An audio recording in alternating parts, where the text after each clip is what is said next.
দিনে ফেরার পরে আপনার কয়েকটা বিষয়ে খুব গুরুত্ব দেওয়া উচিত। কয়েকটা বিষয় সম্পর্কে আপনার পরিপূর্ণ জ্ঞান অর্জন করা উচিত।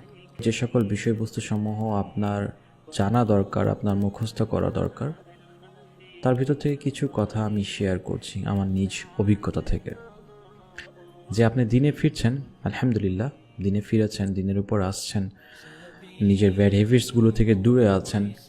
এখন সর্বপ্রথম আপনার যেটা দরকার সেটা হচ্ছে যে সূরা ফাতিহাকে সম্পূর্ণরূপে জানা, সূরা ফাতিহার অর্থ অনুধাবন করা এবং এটাকে ভালোভাবে অন্তস্থ করা এবং এটাকে প্রতিদিন যেভাবে আপনি বলতেছেন এটাতে মনোযোগ বাড়িয়ে দেওয়া। নামাজের এই সূরা ফাতিহাতে যেন আপনার মনোযোগ কখনো ছুটে না যায়, এই টার্গেট রাখা।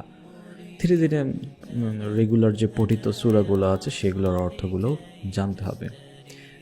সেকেন্ডটা হচ্ছে যে